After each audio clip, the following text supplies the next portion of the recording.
Good morning. We're going to talk about how to memorize faster and have some exercises, 3 in total, usually more, come out as we talk about these exercises.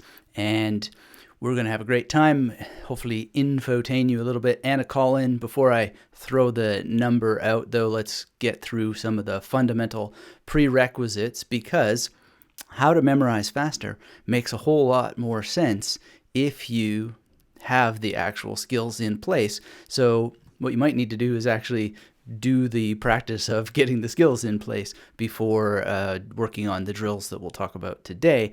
But if you're joining us, hit that thumbs up. Let me know where you are in the world, what you're doing, what you're thinking, and make that chat lively. And that phone number will be coming up soon. But it would be good to know that I'm actually audible, if you're actually able to hear. And if you're not zombie people, robots watching this show are actual humans. If not, I'll assume that I'm talking to robots, which is also fine. I like robots. Christian book. He had an amazing piece of information that he put out about robo-poetics at one time, and he said that almost certainly in the future we will be writing everything for the machines to read. In any case, it looks like that may be the case today, or else the chat function is just not working, which would suck. Let me type a message here. Oh, well, Reclaiming Life says, coming loud and clear. Thank you, humans, especially you, William. Really appreciate it. Crone Woman Walking is here. She's dying on an uphill bike ride. Oh, well. I can't. I'm so out of the technological loop. I can't even imagine trying to operate watching a live stream while on a bike. But thank you for joining us, and please don't harm yourself in any way. Ignatius is in China trying to learn Chinese. Excellent. So Sui Jin, Sen Mayang. Hopefully you've learned that much so far. All right, let me know where you are in the world, what you're doing, what you're thinking. Hit that thumbs up, and let's rock and roll. So what are the fundamental prerequisites? Well, generally, you want to know how to create and use and deploy magnetic imagery. You want to know how to have a memory palace network in place, and how that those things work together, magnetic imagery and your memory palace. I'd recommend that you get an alphabet list together. In some sense, your memory palace is an alphabet list, but there's also the alphabet list that you deploy inside of memory palaces, or even deploy independently without memory palaces, and then the major method. So those are the fundamentals, and I would just recommend anybody concerned with how to memorize faster should concern themselves with these matters first. And of course, if you don't have the free course, go to magneticmemorymethod.com/YT, grab that, and that will get you some great distance towards that. And then you can have concerns about memorizing faster and use the skills of mnemonics, memory techniques, memory magic, whatever you want to call it. It's something that does just require a little bit of time and effort and focus and practice to develop these fundamentals. And you don't have to do it all in a day, but you'd be surprised by just how fast people pick this stuff up, generally over the course of a weekend, the main strokes. And then you can really dive into some speed drills. All right, now, before that we put the number up on the screen for today, if anybody wants to call in, testing this new call-in mode, some updates. First of all, keep your eyes on your email for when Season 1, Episode 1 of Edgar versus the Evil Dr. Forget appears on this channel. Very, very excited. Just tweaking the thumbnail a little bit there, but the video is actually done. I did it mostly to please myself, but I imagine it will be interesting to some of you as well. And basically, the whole premise of the show is that Edgar tries to memorize something, and Dr. Forget tries to make him forget and otherwise interrupt his use of memory techniques. I'm laughing at my own joke inside of it because it's that funny. But anyway, I think you'll get a kick out of it. So that's coming soon. Watch it. And these are, of course, our characters, but they're they don't appear exactly like that. But in any case, Ali and I had a lot of fun putting it together, and we'll see. If you like it, make sure that I know that loud and clear, because we are going to do more based on how it performs, and you will learn about memory techniques in the presentation, but it's only something that we'll continue if people dig it. And there's lots of little Easter eggs in it, and you'll know what I mean when you get to near the end. And yeah, it's going to be a lot of fun anyway, but I don't know that anybody will get as much of a kick out of it as I do. But I got to make a shout out to Christian Fitzharris, because he jammed with me a little bit on some of the logic of the narrative, and it's got it's like a TV show with all those things. David's in the house. Good to see you, David. Thanks for being here. Other update: 3 blazing fast ways to increase memory retention is up on the blog at magneticmemorymethod.com/memory-retention. A lot of people ask me, are you going to do a podcast version of the live stream? Are you going to do a blog version? And yes, they all eventually get done. So for those of you who were interested in this, then the one we did on memory retention is now live. You'll find the link to that in the description below, and appreciate if you share it around and leave a comment, and just generally hope it helps you out in that format, and more are coming. Also, we had a video last week, in case you missed it, memorizing prefixes and suffixes. A lot of people have asked about this, especially most recently Adolfo, and so we got that out, and looks like it was helping some people, so that's great. Let's see here. Reclaiming Life asks, does Edgar eventually win because the evil Dr. Forget eventually forgets due to his own bad memory practices? That he was supposed to be distracting Edgar? No, that would be a little bit too easy and complicated, but forgetting certain things is certainly one of the weaknesses of the evil Dr. Forget. But remember that the key things that make a real good bad guy a bad guy, that is fascinating and interesting and complex, is that he's as least as smart as the hero. Now the question is Dr. Forget the bad guy? Well, you'll have to tune in and see, because he might not be. You know my interest in things like Othello and larger characters that play the main characters like pawns. So could be something that you'll find enjoyable. Not that I'm Shakespeare, but I certainly read enough of him to at least try to hit some of those marks. All right. Let's see here. Sophia's here. Privyet, как dela? I think that's right. It's been a long time since I looked at any Russian, but good to have you here from Petersburg, and hope you're doing well. Maricella is in the house. Wow, what is that icon? Is that like that's an elephant or a... Yeah, that's cool. Good to see you here. And great unicorn as well. And we are going to give you these tips on how to memorize fast.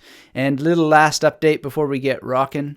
I don't know if you follow the community tab, but there's a memory exercise there for you. Pretty cool one involving your photographs. So if you're not following the community tab, follow it, and you'll see some exercises there. And, looks like some people were getting a kick out of it there with all those thumbs up. Speaking of thumbs up, hit that thumbs up if you haven't already, and let me know in the world where you are. And let's carry on here, but let's say hello to Magnat, who says, can I ask, what are your best records in memory sport competitions? My personal best record is that I sat with the guy who has 2 Guinness World Records, and I did half as well as he did in that competition scenario. But I'll tell you, Magnat, I don't care about memory competitions. They're not even remotely interesting to me. What's interesting to me is the use of memory techniques for accomplishing large learning goals, learning languages, passing exams, being a better professional, and generally understanding more about what your memory really is and how it works. So nothing against the memory competitions. I have nothing but respect for it, but I personally don't care about it. I think that it's the least interesting thing that I would want to do with my time. But I wound up going to compete, and I was pretty happy to have that record on the books. And the actual specifics of it aren't even really that much worth mentioning, I did it in this particular context for charity, and that was a wonderful thing as well. So if I compete again, I would look for it to be under the auspices of some sort of charity, because I don't need special laurels. And believe me, there's all kinds of memory competitors who aren't doing anything extraordinary with their abilities to memorize information, but there are those who are. And so let's worry more about what they actually go on to memorize and what they do with that knowledge, rather than numbers and so forth. I really find that the least of it. So when I think of memory competitors, names that come to mind, I could care less what the scores were for Nelson Dellis. I care that he then went and made Climb for Memory, which is a charity that actually helps people with Alzheimer's research, so that we can rid this disease from the world. Now, obviously, those competition records have a part to play in that, but that's what matters. That's what matters.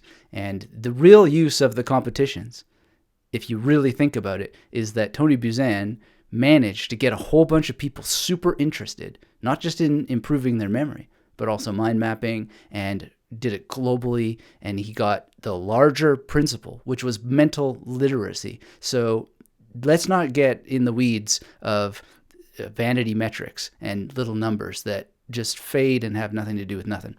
We care about mental literacy. That is the goal behind the goal. All right, so big long speech there, but hope it makes sense to you. Rohit says, hello from Santa Clara, California. Rohit, good to have you here. If you're just joining us, hit that thumbs up. Let me know where you are in the world, what you're doing, what you're thinking. And we talked about the fundamental skills that you'd want to have in order for memorizing faster to even be a going concern. Now let's talk about the fundamental disciplines to practice, seeing as we might not want to be memory competitors, but all of this would help you in competition. But even just for general knowledge, the fundamental disciplines are names, vocabulary, and numbers. And speaking of numbers, there's the number on the screen if you want to join us live and call in.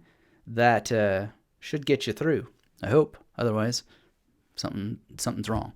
But that's something fun. We did that once before and had 3 wonderful calls, and I would love to hear your voice and answer any questions you have, or whatever it may be. Maybe you need some mindset coaching or something to get yourself in there. But why are these the fundamental disciplines? Well, everything's a name for one thing, but if you're going to be a person of knowledge, then you're going to want to remember the authors of books. You're going to want to remember the names of historical figures. You're going to want to be able to remember the names of things that are referred to, chemicals, whatever, auto parts, etc. Like, this is just going to be the ultimate skill, is just to be able to remember the names of things. Now, vocabulary is a bit of a misnomer, because vocabulary is the name of things, right? The name of actions, the name of objects, the name of concepts, etc. But it is slightly in its own realm, because often you need to memorize 2 things at once, which is the words and the definitions. And we'll talk about exercises for each of these disciplines, but the extent to which names and vocabulary are different has to do with the role of needing to memorize a definition along with the vocabulary, right? Which is not always true, because sometimes you just have to memorize words. And that can be its own sort of thing that's different than names relative to the context in which this is happening. So, for example, in certain exams that people have to pass for being able to go to law school or whatever, there may be a vocabulary component there. And they may know the definitions of the words, but they actually need to remember the words in particular orders. Tracy is here from East Tennessee. Excellent. Thanks for being here. Do you feel that memory techniques should play a much more important role in primary school education? Here in the USA, it seems difficult to convince educators of the importance and utility of the subject. Tracy, I think it would be wonderful. However, I don't see it as the responsibility or the role of schools to necessarily do that. It would be great if they did, don't get me wrong, but we all know that education reform is something that very, very passionate people have to work on, and there might be some higher order things that they could work on before that it comes down to memory techniques. And the truth is that some memory techniques are taught in schools, just not necessarily the best possible ones. So you will learn about acronyms, and you'll learn about all kinds of stuff. But what the real answer to that question is, Tracy, which I really appreciate very much, and this is just my answer to it, take it or leave it, but the responsibility is with the parents. And what responsibility? Well, the responsibility is with the parents to actually learn and use memory techniques themselves so that their kids might actually care about it, rather than using it as like, oh, you need piano lessons, oh, you better go to do a martial art. This fat couch potato parent, oh, you should do what I never do. This is not not the way it works. Yeah, I don't think. The parent should do it. It should be part of the family. And that could be whatever that family does. You use memory techniques. You go out in the bush, you memorize the names of the bush elements there, trees, plants, flowers, things you can eat, things you shouldn't eat, insects, birds, etc. Like, use the memory techniques as part of that. Make it part of something that's pleasurable, that has practical use for the next vacation, so the next vacation is even more practical. And then the kid come home from school. If the parent can't memorize what the kid has to memorize, then the parent should do that. Anyway, that's my idea about that. Obviously, you take it or leave it. I'm not a parent myself, so I don't have even the slightest understanding of what it's like to be one, but that's the way it looks to me nonetheless. And if I were a parent, you'd better believe I'd be running circles around the kid and having fun and games and so forth. And speaking of which, Mark Shannon, who is I think he was the 8th world memory champion, he has some cool videos with his son, and it's kind of a representation of exactly what I'm talking about. So he gets his son involved. They memorize stuff. You can watch this on his YouTube, and they're really fun. They're really cool videos. So there's not that many of them. I wish there was more. But you could tell his son is this next level individual, and that having memory from the father put forward in there is something that's making him a much better individual already. I mean, the kid is an entrepreneur. He's made a game. Like, he's just next level stuff. All right. So that's my take on that. Reclaiming Life says, vocabulary is the name of word meanings. Numbers are the name of quantified concepts. As you said, everything is a name. Indeed. Now, so our next one, numbers, right? It's certainly what you said, quantified concepts, and it's a little bit different, and I don't know exactly why it's totally different, but when we look at 5, we somehow change it from 5, the word F-I-V-E, to both this symbol and the word, and then we may have concepts involved of a set of things that collectively are known as 5, or this, that, and the other thing. So numbers are also a little bit different, and how we memorize them has a different take. Although there's no reason why you'd necessarily need the major to help you memorize numbers if you just treat numbers as words, but it's just very handy, and it's very, very fast. All right, so if you're just joining us, hit that thumbs up. Let me know where you are in the world, what you're doing, what you're thinking, if you have any questions, and let's get into the first of our exercises. If anybody wants to call, that number there is not something that we're going to memorize, but it's the number you can call to join us live by voice on our live stream. And the first exercise, just to go in this order, names, vocabulary, numbers, let's call it the Wikipedia random exercise. So what you're going to do is start the clock. I suggest you just go for 5 to 10 entries, and you just randomly click, memorize the first name you see there, just the name. And it doesn't have to be the name of a person. It could be the name of a place. I'd really encourage you to not start thinking that names means names of people. It means names of people, places, objects, perhaps more, right? But whatever, just random button, memorize, random button, memorize, random button, memorize. Go whatever number you pick. You could roll a dice and memorize as many as the dice dictates. You have 2 dice, you have 3, you can up the ante as you go along. And what you want to do is then put Wikipedia away, go into your memory journal, write whatever it is that you memorized, and then use the back button to check your accuracy. It's just a simple exercise. And why would you have a clock running? Well, because you can then see if you can improve your speed over time. How are you going to see if you can improve your speed over time with this exercise? Very simple. You're going to track it in a journal. So you'll have your memory journal there. You'll say, I did, let's say 10 entries in a minute. Then what you're going to try to do the next day or the day after that is, how can I go from 10 entries in a minute to 10 entries in 59 seconds or 50 seconds, whatever it is, right? Set a goal and see if you can break it. And this is now going to be, because of the nature of the random button, challenging, because it's going to be a different set of information. And so this is how you can begin to memorize faster. Now, another great thing about this is that it's kind of like you're in control, but you're not in control. So you're learning how to surrender the need to have a particular outcome. And one of the things that makes competition a thing that skills you to have a particular set of skills, a set of memory disciplines that doesn't necessarily transfer into real life, is because you practice for names, you practice for numbers, you practice for cards, you practice for abstract shapes, all of the things that go on there in memory competitions. But what are you going to do in real life where you're at a lecture, you have no idea what the person's going to say next? But if you practice like this and you're just clicking through random Wikipedia stuff, sometimes it's the name of a person, sometimes it's the name of a place, sometimes it's the name of an object, and you have no certainty whatsoever that anything's going to hang together in the way that is convenient to you.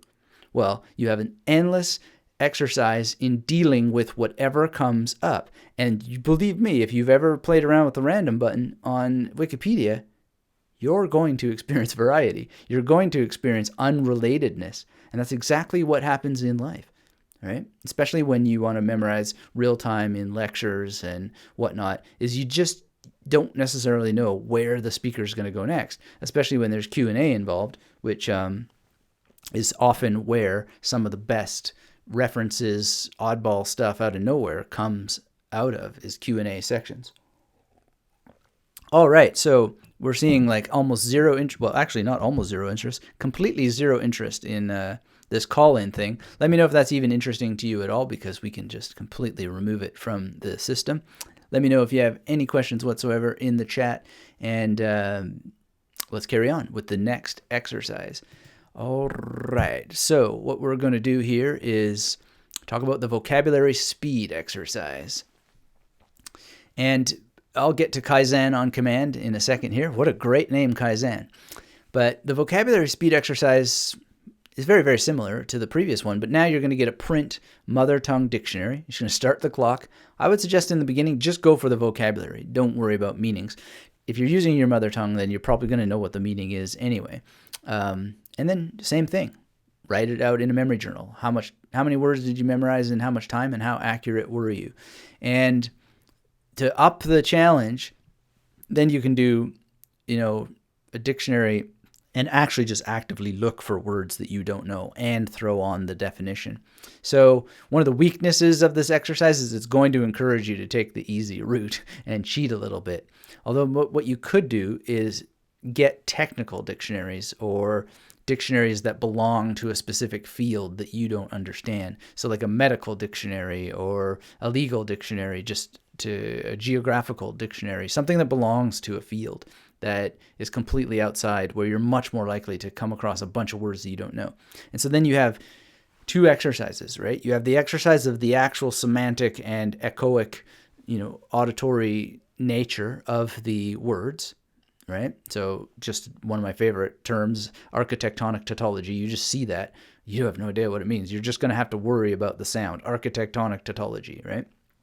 And then that's one level of the exercise, but you could then go through and do it where, okay, you come across architectonic tautology, but what the heck does it mean? And you're going to memorize both those things. Obviously, this is a bit of a longer exercise. You're not going to necessarily do 10 entries in a minute, but having the clock on gives you an indicator of how much you can do with accuracy within a particular period of time. And then you can then work on, can you get faster within the constraints? So I'm not giving you a cookie cutter constraint to follow, but rather encouraging you to build your own sort of rules here based on these general suggestions, and then see if you can get faster. Once you establish a baseline, can you get faster? Again, you're going to have little things that come up that are particular to this based on, depending on the actual dictionary that you choose. But one thing that you could do is, say, get 10 bookmarks or 5 bookmarks, whatever number, just pick a number.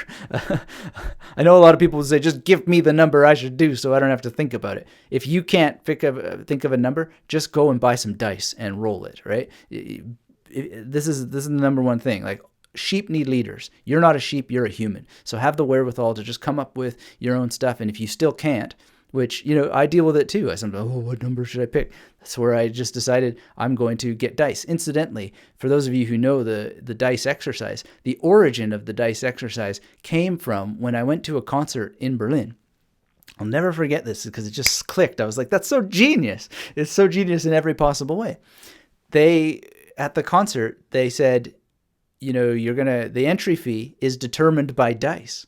I was like, hell yeah, that's awesome. So I ended up paying much less than other people in order to get in. But I thought, that's such a cool way to determine how much vocabulary I will memorize in a day when I do this exercise. This is years ago in Berlin.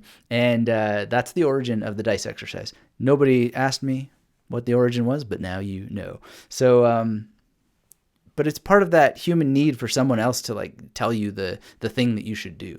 Just find ways to get it figured out for you if you can't just pick a number. And dice is a great one. I'll bet you on one of these things you could find an app that will roll the dice for you if you really can't get a set of dice.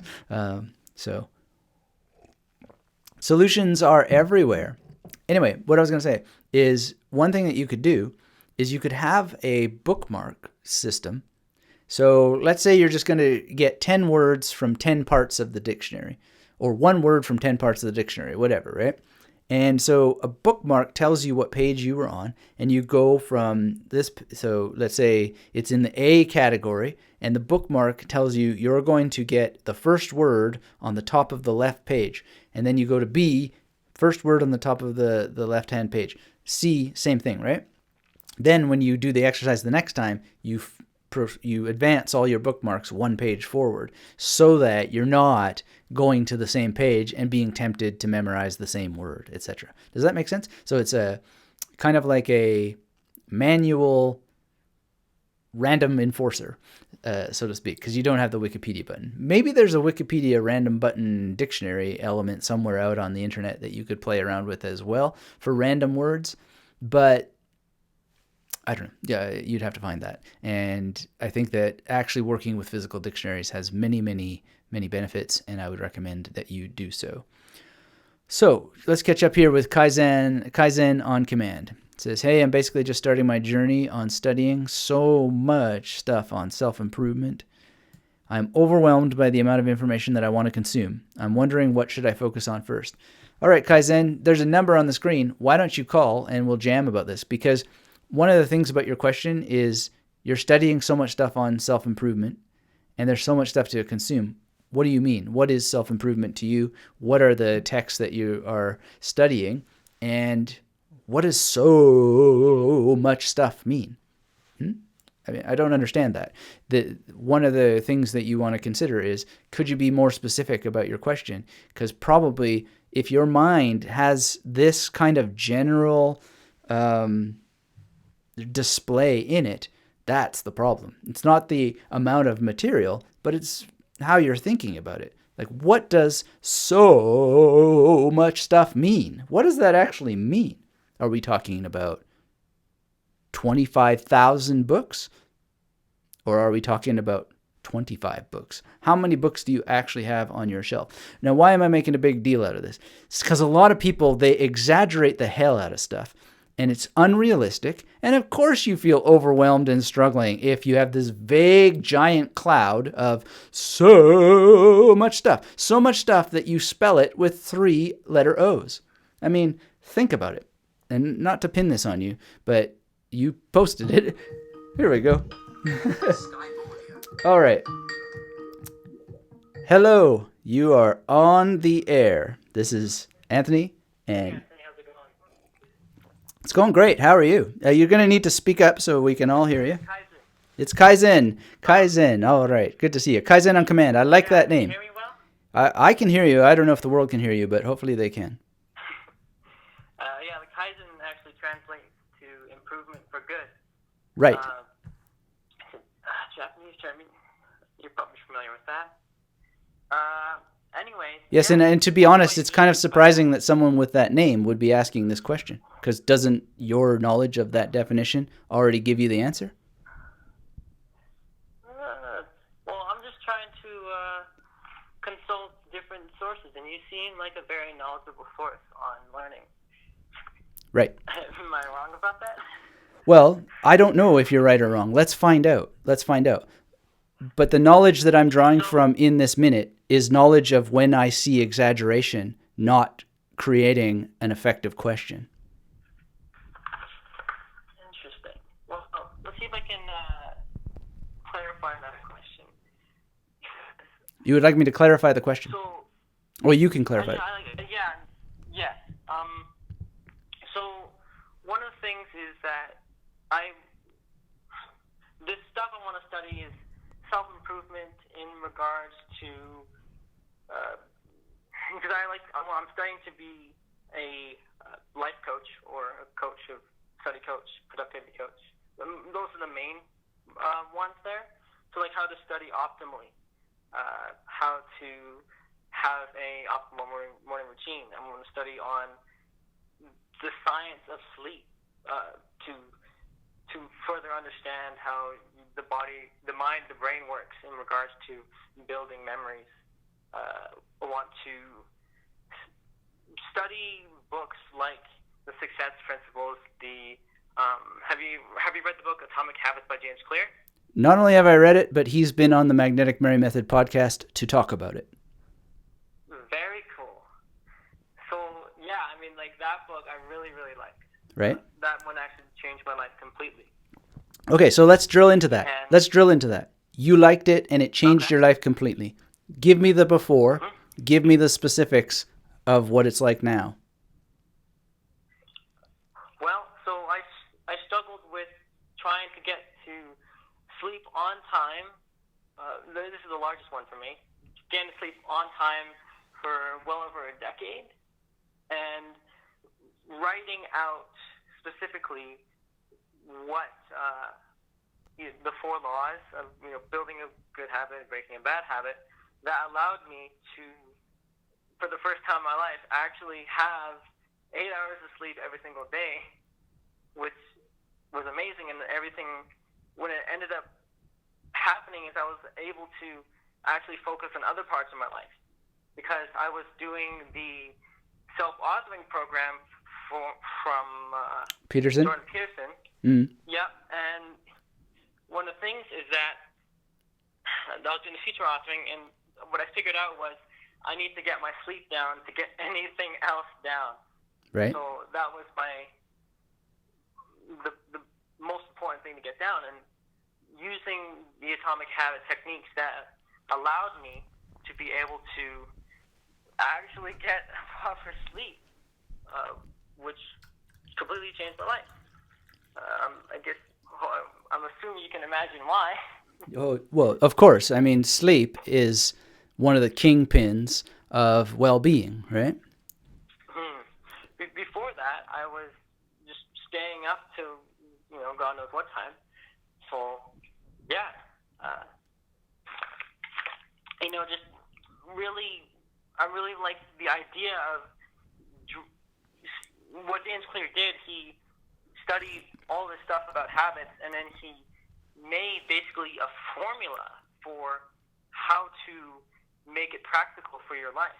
Right. So I kind of like to reproduce that, maybe in a sense, along those lines of, that's why actually I built this. I started this new channel of Kaizen on Command, which I plan to post videos on. Right. Those kind of topics. Like, cool. Here's a method for this, and here's a technique for that kind of thing. Great. So now, my question for you is, knowing what you already know from Peterson, from James Clear, what could you do with those tools that would help you answer your own question?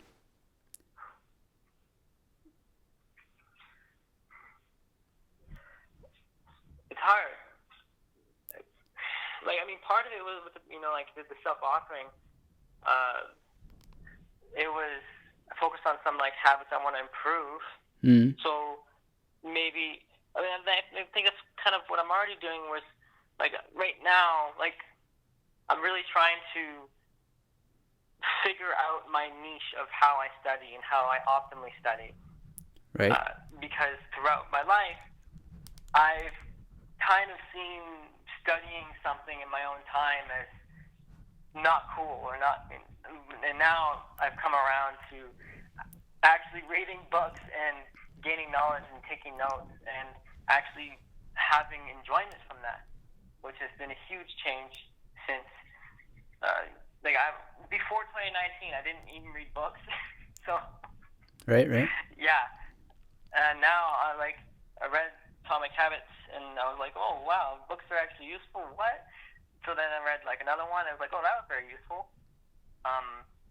And so on, right? Right. I'm very early on this journey. I guess I'm kind of overwhelmed on how much, because you look on, I make a book list, right? Like, I can make it 500 books long or whatever, and just trying to wean down, like, what's that, trying to maximize your knowledge from those books, B, trying to pick out the best books, because some books are better than others, those kind of things. Got it. I'm not really sure where to really start. Should I start on should I start on studying more about, like, the things I want to study, or study more about optimizing the memory for my brain, how to study a book properly? Like, there's so many directions I can go. Got it. Okay. So that makes it clearer for me. But I still want to point out that one of the things that you should learn first is how you frame questions really can destroy the quality of an answer, which is why I kind of got dramatic on your question. Because so much stuff, right? There actually isn't that much stuff, really, at the end of the day. And how are you going to find the books that are going to matter? Well, you do things like you're doing now, is you consult the kinds of people who write those books. Now, James Clear has a really good decision parameter that you might want to consider. I don't think it's 100% correct, but it's a good decision parameter, and it's something to consider. And so one of the things that he has said is you probably want to focus on books that are at least 100 years old. Right? As one thing. So when you think, okay, there's so much stuff, well, if you only focus on stuff that is in your area of interest, that's 100 years old, and then you try to find the best stuff inside of that, then that gives you a little bit more clarity. And James Clear, if you investigate more of his work, you'll find that he has a recommended reading list, right? So there's one thing for you. And you could also see if you could just ask him, right? And, you ask people different ways, like searching their websites or whatever. Jordan Peterson has a reading list. Whether that reading list is right for you or not, I don't know. But you could look at it and start to get a sense of, well, these are some of the recommended books here. And if you have something in your mind, like, I'm going to look at books that are at least of a certain age that are still in print, there might be some evolutionary use there. Now, obviously, that's not going to work for Atomic Habits, which is a really great book, and it's also very new. So you don't want to turn it into a law, but it's just a general guideline. Now, to the question of where to focus first and learning and memory and so forth, definitely, if you don't have a Memory Palace network, then you're going to want to focus on that. So you're going to want to figure out who are the people who are teaching Memory Palaces the best, who are able to help you focus on how that Memory Palaces are used for large learning projects, right? Then you should study those people, or you should at least consider it. Should is a dangerous word, but you want to deeply consider following those people rather than the memory competitor people who really are going to teach from their experience, which is generally how that they use memory techniques in order to win competitions, which is not 100% different than knowledge-based mnemonics, but it's significantly different, and you'd want a bit of both of those worlds, but it'll help you decide where you're going to put your focus, right? And so those kinds of questions can help you determine where your focus should be. The other thing that you would consider is, do you have time accurately and appropriately portioned off so that you actually show up and do the reading? Do you read books thoroughly? Do you do some priming? Do you even know what that means, etc.? I cover all those things myself, but there's certainly multiple sources, and you ultimately want to learn from multiple sources, but who are they? Is that a question now? Or is that rhetorical? Well, it's a rhetorical question, but I can tell you who some of the people are. So people like Lynn Kelly, like myself, and yeah, there's not that many people focused like on actual knowledge acquisition. But I would look at Mark Shannon's stuff, who I mentioned already today, and I would look at the books that are over 100 years old. Those are the ones that helped me the most. When I got my start in memory techniques, I was just like, what are these guys talking about? Some of the people who I really admire, they have 2 pages on memorizing vocabulary. They clearly hadn't learned any languages or anything like that. It's just like, they only have 2 pages to write about vocabulary. So I went back into the ancient texts and started to plug that stuff into my head. And so I'm talking about Rhetorica ad Herennium. I'm talking about Summa Theologica. I mean, there's not a whole lot, and it's not like a book on memory, but if you know what's in Rhetorica ad Herennium, and then you know what's being talked about in Summa Theologica as commentary on there, and if you know what Aristotle is talking about with reference to the other things, and they're commenting on each other either implicitly or explicitly, and then you start to and then you put that into practice. Then you take into context some of the contemporary things. You have actual goals that you want to achieve. You practice towards those goals. Your memory is just going to soar. Then you sit down, and the next thing you know, you're reading books, and you're just using the pages as memory palaces because you have a 00 to 99 that enables you to do so. Make sense? Interesting. Yeah, and so I've just came across the channel. I've watched a little bit of your mind mapping videos, so right. I haven't even dived into your channel yet. But you got videos from Memory Palace. I'm definitely gonna check those out. As far as I'm concerned, Memory Palace is the game in town. Like, it is the only game in town. Mind mapping is so close to being a memory palace if it's used for that goal that, but if you use a mind map for generating ideas, well, then that's a different application of it.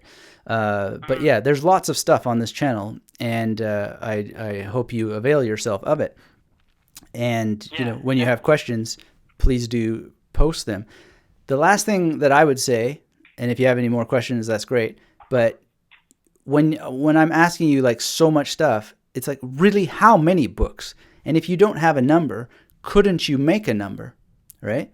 So instead of thinking there's so much stuff, you could say, I have, the rest of 2019, figure out how many weeks are left in 2019, and then say, I'm going to read 2 books a week for the rest of this time.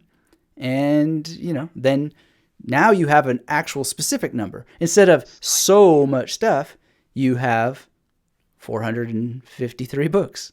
That's a lot different than so much stuff, isn't it? So making it tangible. Yeah, making an actual number that you can perceive, that has some meaning to it, that you can then say, I am 1/10 towards the goal. I'm halfway through, whatever. Very, very useful as a mental model. But if you're drowning yourself with so much stuff, and this is also another tip for you that I always found useful in university and to this day, which is the Not Now folder, right?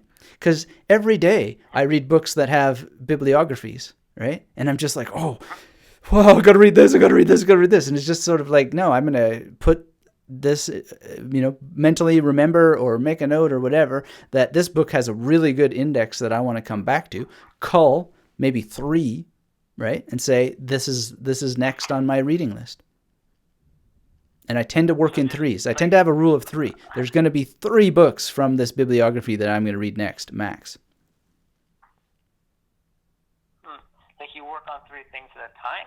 Or like read 3 books at a time? Or I do tend to read 3 books at a time. But what I mean is when I'm thinking about what I'm going to read next from a topic or from the bibliography of a current book, like if you look at Jordan Peterson's Maps of Meaning and you look at the works cited, the bibliography, you'd spend your entire life reading that bibliography, right? So I just think, what are the 3 books that I can pull from there? It's just a general rule. Is it the right rule for you? Not necessarily. But the point is that it reduces this feeling of there's so much. And here's the thing to understand about knowledge is that there's a kind of redundancy and repetition that works in your favor, right?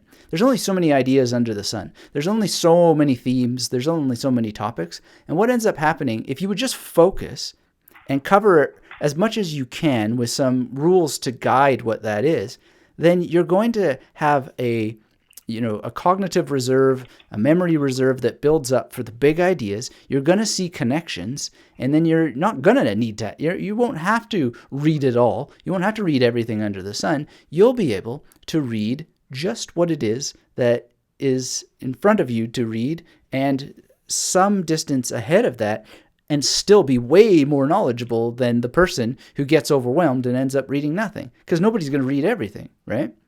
And you'll make connections in your head if you would just keep reading with some sort of structure. So when I did my PhD, I didn't just read randomly. I spent weeks coming up with the help of supervision, my reading lists for my field exams. And there was a lot of stuff on there I didn't want to read, but they said, no, this is what's required in this field, and so you will read these things, right? But I had a number. I knew when I was a 10th through. I knew when I was a quarter of the way through. So if I'm hearing you right, I would want to set like a very specific number of like books or articles or things I want to do, like map it out specifically, and so I can gauge my progress as if, okay, I'm 2% there, or I'm halfway there, or that kind of thing. Right. Set a goal. Yeah, set a goal. And, one thing you might want to consider if you're going to have a YouTube channel and you're going to talk about all this stuff is get a mentor who can help you. I mean, I don't know if James Clear is available for hire, but what's that? I do have a mentor. Excellent. Because he's a business coach, but same skills as a life coach and whatnot. Good. Or whatever kind of coach, right? So he's helping me to guide me with my journey of becoming a life coach or whatever really coach. I think I'm probably leaning towards more study coach than productivity coach, but I might, like whatever. Like I'm still like just completely new, right? Right. Well, I mean, if you want to be, look, I'll just tell you this bluntly. I don't know anything about your mentor or your coach or whatever, but if that person, you didn't read books before 2019, and that person is coaching you to become a productivity and learning mentor, right? Do you think does that sound right? Life coach. Well, life coach, okay. But you mentioned being a learning and productivity mentor, so I'm giving you some pro bono, like, stuff here. Is that you'd want to be reading books for longer than a couple of months before you're teaching people on reading books effectively. Exactly, right. Right. So, I mean, like, I'm just so obviously I'm not practicing right now, but like I'm just where do you start? Well, you start by learning. So right. Yeah. But yeah, life coach. What area do you want to be a life coach in? More immediately. That I can do, meaning like that I can do now. Yeah. Because that would be right now. That would actually be like a study coach, because I have I found actually, because the reason, like brought to that was because I ended up helping a lot of my other fellow students at my university, because I just finished a two-year program for mechanical engineering. Excellent. And I ended up, for fun, I had a lot of fun just writing up like a guide of tools, like for example the chronodex, or just a guide of like how to study in university. People that don't really look into like how important sleep is, how important your social support is, right? Right. How important it is to like actually study, how to study, like how do you learn, right? So I've actually given talks to a few classes at my previous high school, because I have really good connections with the pre-engineering lab over there. They let me do talks to the students, and it devolved from talking about my college to here's some techniques to study, to get your life together, and for school, whatever. I ended up finding this passion out of here's what I've been doing for fun, for free, for a while. Right, So, right. Well, that's kind of what I fell into. That all sounds amazing and excellent, and I wish you all the best with that. Keep in touch, and hope to see you on a live stream soon. Anything else you want to ask or that I can help with before we move on? Maybe take another call? I think that's good. I really appreciate you talking to me. That's amazing that you can just let people give you a ring. That's awesome. Well, you really helped. You helped me with the. I'm gonna definitely check out that memory palace, and the idea of actually making a tangible a number of things, and not just so many. So I really appreciate that. Well, if you haven't registered for it yet, go to magneticmemorymethod.com/YT and get the course on how to create your first Memory Palace network. I think you'll find it useful. That's free for you. Great. So thank you again, and talk to you soon. All right, thanks. Oh, good. All right. So that was great from Kaizen on Command. Thank you for that call. Really appreciate it. And we had some calls trying to come through while I was on that call. Sorry if we missed you, but feel free to dial in, and hope that was useful for you all listening as well. Let's check in with our chat. Adolfo's here. Good to see you, Adolfo. Reclaiming Life recommends modified dice practice of using a D10 and a normal D10 to practice a 00 to 99. Excellent. That's cool. So people can check that out. And you say John Michael Greer is a modern author who is excellent and very interested in older knowledge-based acquisition of all sorts. Yeah, if only he was easier to get in touch with. But people can, speaking of John Michael Greer, they can see if they can get one of these, which is his translation of Bruno's On the Shadows of the Ideas, and I would recommend that very highly. All right, so I think one of the things that's so important here is people overwhelm themselves. People don't have decision metrics. They don't have ways of using actual practical language. Believe me, I got lots of things to do too that create senses of overwhelm. But you have to step back, stop, and say, what is the actual practical, neutral language to be used here? Is it really thousands of things to do? Or is it just 10 that, are overwhelming? And just call a spade, right? If you can just call a spade, you'll already do much better. You're very welcome, Kaizen on Command. Thank you again for the call. And I really like hearing people's voices. And if people continue to make use of this, then I'll figure out how to have multiple calls on hold, because we missed some there, it seems. But you're free to call that number that you see on the screen now if you want to chat about anything related to memory and the speed exercises that we're talking about today. And for someone like Kaizen on Command, these speed exercises are going to require a memory palace technique. They're going to require abilities with magnetic imagery and being able to actually encode so that you can work on speed. And one of the things that I would point out as well is that you will probably get better at every level of using a memory palace and creating magnetic imagery if you put some time into working on a clock, right? Because it makes you focus on the actual task without any sort of distraction. And you'll build your skill when you're thinking, I just got to come up with something because I want to beat my last, time. I want to do one word more than I did the last time. And that focus and concentration will teach you a lot about what's going on in your head while you're creating associations.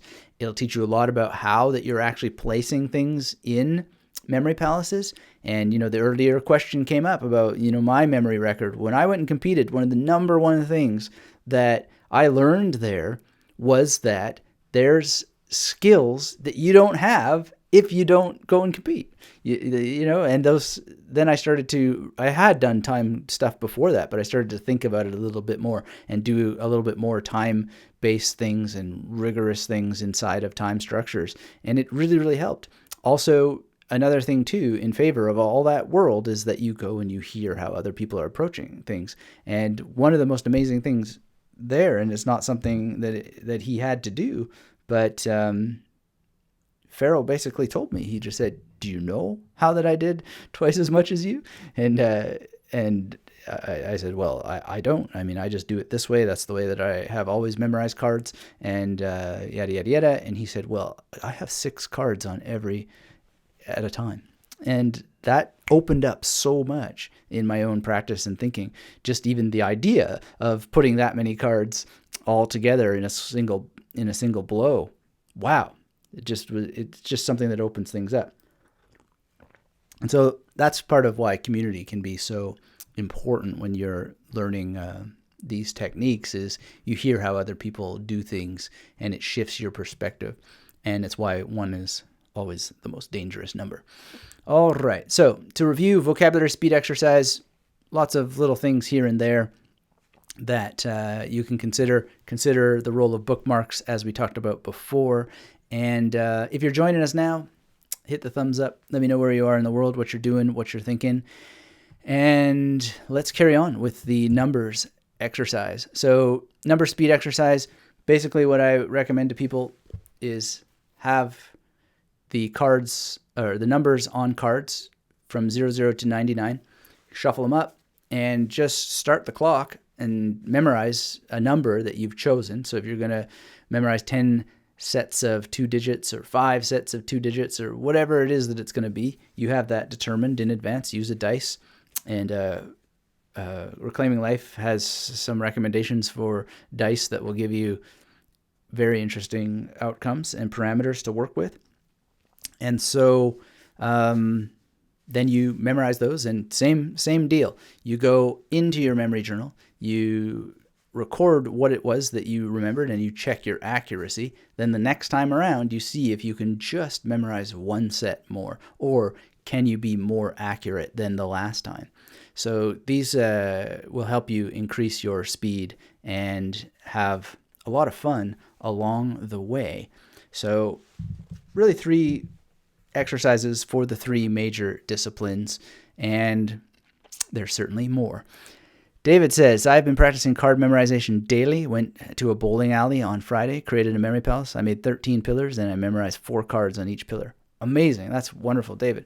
And what a great example of a memory palace. What more could you ask for than a bowling alley?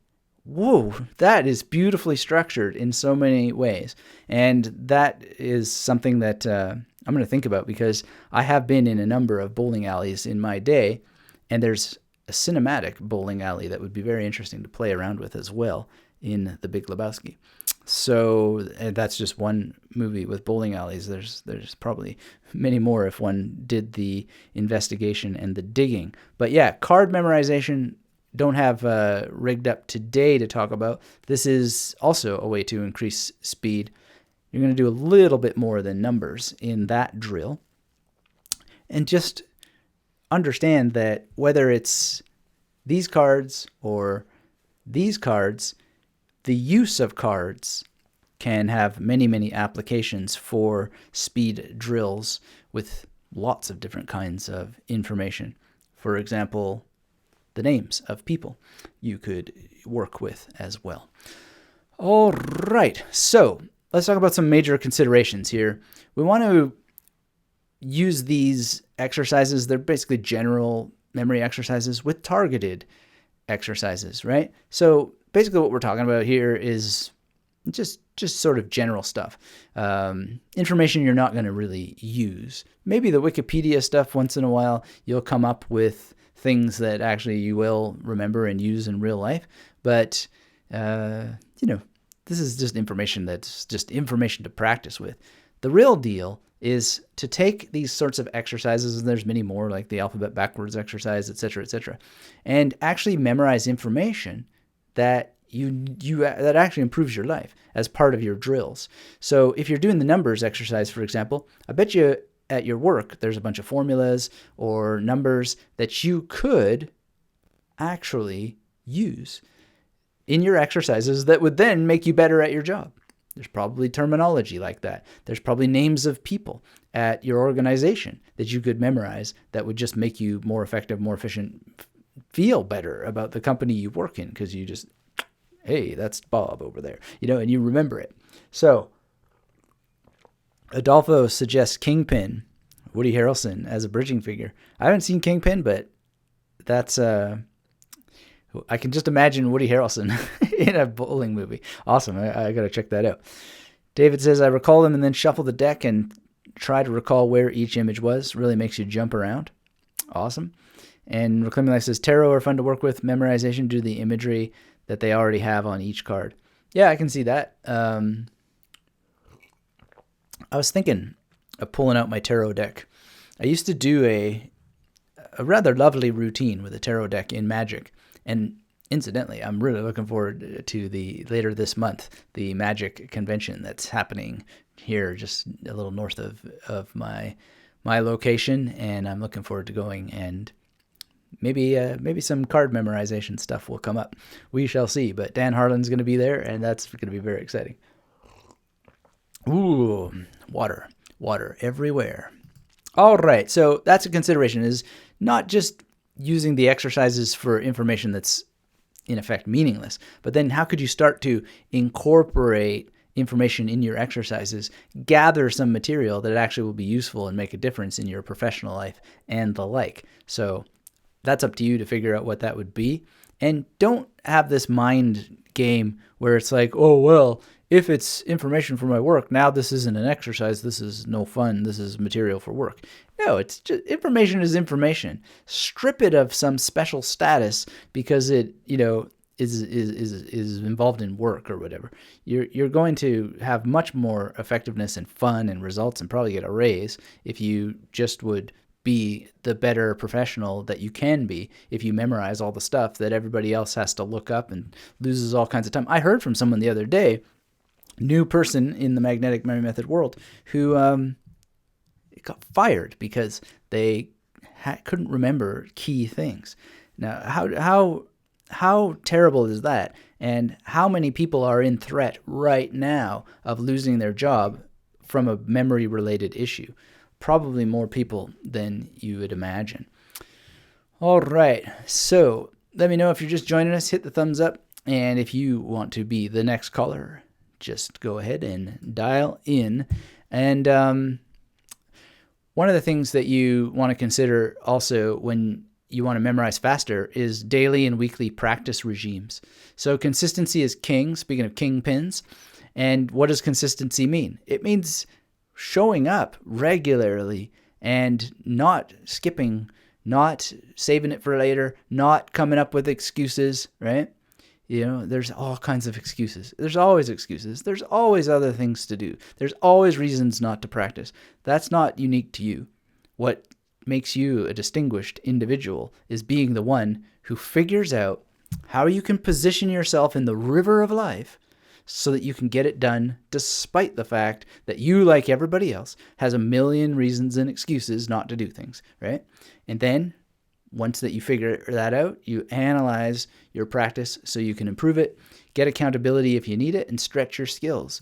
And speaking of accountability, if you're in the magnetic memory, that sounded like a great a great radio blurb. If you're in the Magnetic Memory Method family at the mastermind level, the accountability post went out today. Look forward. I've already heard from some of you what you're working on. Look forward to hearing from more of you, and make use of that feature, because the accountability has been helping people proceed, and just reminding them that accountability exists. And if you just continue to show up again and again, you'll get it eventually, even if you're struggling. And little reminders, everybody needs them. I need them. I have them around me all the time. Being overwhelmed, having multiple competing things to do is never an excuse. So again, just position yourself in the stream of life so you can go with the flow, and make sure you have the people and the reminders around you. And if you don't have access to that group, I just encourage you to get it, if that accountability and additional resources is something that you need. All right. Now, refocus on the fundamentals. What do I mean here? Well, one of the things in my own memory exercise is to never be too sure that I'm as good as I could be with what I'm doing. So practicing the fundamentals again, so to speak. As Adolfo and others in the mastermind group know, I made a video for you last month, went out into one of the most challenging memory palaces I've ever encountered, and showed you what I'm doing, how I'm correcting, thinking about it differently, the discoveries that I made because of pushing into this place. I don't like doing it that way, but it's a different kind of memory palace, and it changes the game of everything. Magnetic imagery operates differently in that world, and you would have seen that. And you know, it's really, really important, because then you go back to the things you are good at, and then suddenly you're better because you've pushed and you've revisited the fundamentals in different contexts. And then, of course, there are many, many, many imagery exercises, and I revisit them too, and because of revisiting them, often come up with more ways to do it, and more yet to come. And one of the things Tanzel Ali sort of brought to my mind, he's brought up a couple of things to mind, but he's talked about once in a while just trying to do things without mnemonics, just to, see. And rote learning is actually a skill in and of itself. So if you can figure out how to do it well, it's not necessarily a bad thing. And so I've been doing some rote learning trials, and it's actually quite interesting and good. And the thing is the practice is actually doing rote learning properly, right? So not the uncreative banging your head with a hammer, oh, this information again, no apps, none of that garbage, but actual proper rote learning, creative rote learning, but without memory palace. And do that from time to time. So that's interesting. That's fun. And then just continual reading and research. So it's in the other room, but I got Memory Craft. I'm reading that, learning so much, never being too sure that you have the final nail in the coffin of knowledge, and continuing to read the tradition, rereading the tradition. Always go back to reread it again, to, sometimes just to love the knowledge, but also to dig out any more gems. It's kind of a weird thing. You'd think that you would remember all that stuff there, but it's not a memory thing. It's a context thing. And rereading is really, really important, because your whole body changes. Your mind changes because you have new experiences. And then you go back and you go, wow, I never thought of it that way. Even though you might remember and recognize the details of this and that other thing, you are different. You've had new experiences. Your cells have changed in your body, replenished and renewed. And that's why, it doesn't matter how many translations of this book I've read, reading another one and then rereading the old one is huge. So reading and research is wonderful. And if you can read books in multiple translations, that's very, very good to do. And I highly recommend that as well. All right. So that was our speech today. Sorry again to those who called in while I was on a call and couldn't join. If you want, in the last couple of minutes here, I'm just going to tell you a little bit about this book, and feel free to add any last comments or questions that you like as we wind down. Oh, the words wind down. The YouTube experts say never tell people that you're winding down, because there'll be a mass exodus. They'll leave. Ooh, too bad for them. We're going to talk a little bit about this book because it's really, really important. The number is still on the screen if anybody wants to call in and extend this, talk about memorizing faster or any books that you feel overwhelmed with to correct the attitude, the mindset a little bit so that you're not so overwhelmed. Think about practicalities rather than potentialities and so forth. And that's there for you, available now as I say a few things about this, because I love books that you can't put down. And this one is one of those. It's The Inside Track by Peter Sage. And if you don't know Peter Sage, he's a really interesting entrepreneur.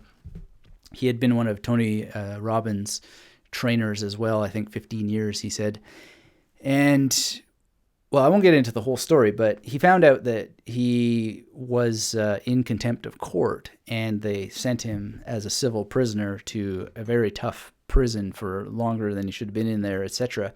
But what was so great about it is because he has these mindset tools, he was able to not only make it a very survivable event, but wound up helping many, many people inside of the prison. And one of the first things that he did in there was to design a curriculum and a book that prisoners could read upon entering their stay in Cockroach Hotel, and other rats and stuff that he talks about in there, and then he reproduced many copies of this, and it had a story, with a catchy hook that people started to repeat to others. Anyway, really think this is an important book for anybody who has any kind of adversity in their life, whether it's mental or external, and really start to reframe and rethink those situations of adversity.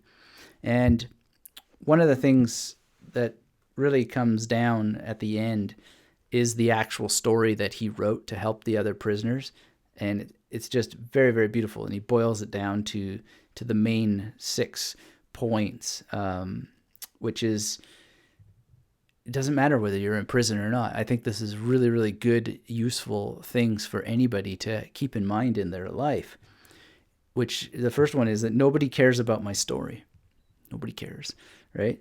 That's why often on my live streams, I often say, well, that's the world's smallest tiny violin playing just for you, right? Which is, if you know the movie, let me know in the chat where that comes from. It may come from multiple movies, but there's one in particular.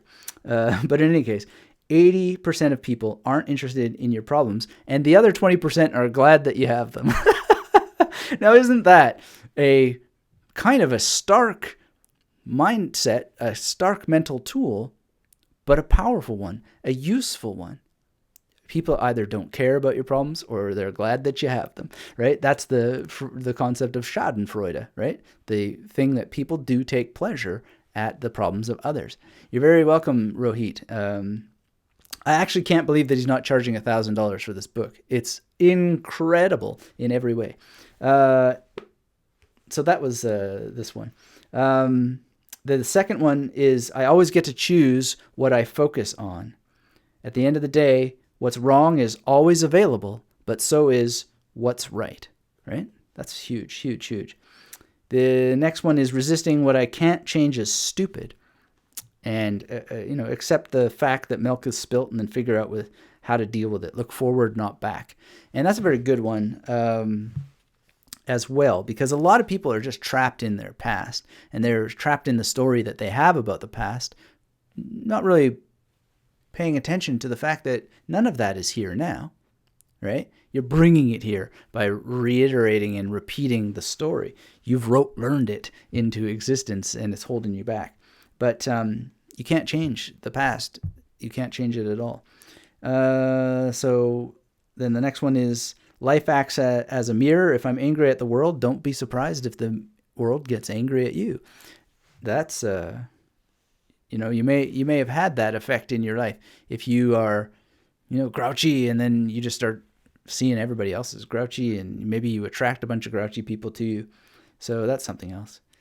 And Here's interesting. So this is prison specific, but I think there's a general rule for all of us. Prison may restrict my liberty, but it can never take my freedom. After all, no one can ever do anything to me emotionally without my permission. And that's very interesting because it's true. So many people, they feel like they're just trapped and they have no movement, and they don't really realize that they have so much freedom inside of their head. It's your head, at least for now, until, Neuralink and whatever starts to feed advertising directly into your head while monitoring what it is that you think and so forth. But as of today, we are very, very free inside of our heads. And set yourself up to win. Learn the ropes, get busy, set a goal. Boredom is optional. I love that. Boredom is optional. You don't have to be bored. Everybody has the same 24 hours in a day, and you can definitely do that. So The Inside Track, highly recommend it by Peter Sage. I have a Peter Sage story. I've met him actually in Gran Canaria, and he was interesting. He tells some great stories. So that's even how I knew him, but knew that his book was out and got it. I was kind of interested to hear how all that went down, and I didn't realize that actually it was going to be a book about some incredible mental tools. And so I highly recommend it to anyone who's struggling and needs to correct their mindset. So Sarab has a great question: how to learn faster. Thank you for that question, Sarab. We'll get to that after our next call. Hello, you are on the show with Anthony Metivier and the Magnetic Memory Method family. How are you doing today? Fine. Oh. Good afternoon. Good afternoon. This is Maricela. Maricela. Oh, is that how you pronounce it right? I'm always saying Maricela. It's Maricela. Yes. Oh, okay. I'm doing some exercise in the park while I selling something, and I was listening you, and I finished doing some walking, and I only called to say hi. Oh. You hi, and hi the magnetic memory method class or team and the guests. Happy to be here, and like I just say, there is thousands of things to do. Yes. But I set my time because it's too much to do. So even I can do 3 things. For example, reading a book in the morning, answer the email, then study a little bit about life and health insurance, then doing some exercise, and so on. The list is long. Oh. But if we can do something in relation to what we want, we are in advance for the goal. Yes. And I just was listening. I don't have questions, and I want to say hi. And if you have some comments, I am open mind. Oh, okay. Well, it's great to hear your voice, first of all. Thank you for calling. And I listen your voice because normally always, but I want to share some comments today. It is a lot of things to do, but hopefully we can finish soon. I try to finish soon the life and health insurance in these vacations. Hopefully I don't have interruptions, so I can do my pre-test and see how I'm doing to take the test. Well, but like I say, it's a lot of information. And I thank you for the tips for going faster in the memory. Right. I will try, like you say, 10 things or works, but in this case, for life and health insurance. And Right. I will try to remember with the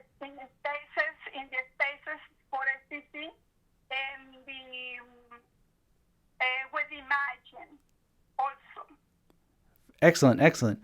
Yeah, it's just a matter of, some focus. And one of the things that you can think of is, I know you got a lot of stuff, but can we put a specific number on just how much stuff is it? When I went to university, I had these massive books, and it just seemed to me that my mind thinking that the book is massive was the worst strategy in the world. What's the better strategy? Well, how many chapters is it? Exactly. Oh, it's just 10 chapters, right? So all of a sudden, it's not so much information after all. And then looking at the chapter, well, how many pages is that chapter? And then I'd see, well, the chapter, it's like 80 pages. But then I'd think, well, how many pages is 80 pages actually? And if you look through it, then you see all this white space, really how much information is it?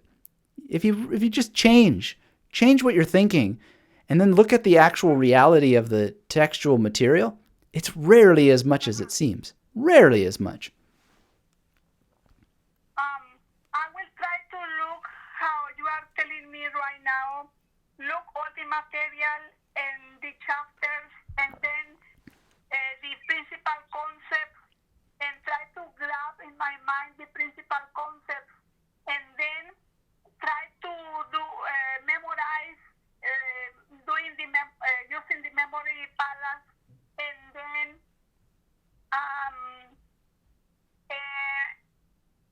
try to recall and see how I am, so I can do a pre-test and test before to take the final test. Yes, practice test is really, really good. Yep. It is what I want. I will try to do. So hopefully I can accelerate taking the test, which is important for me. Like you say, because we want to be more professional, and we want to advance in the life. Yes. So it's important. It's important. Más importante. Yes.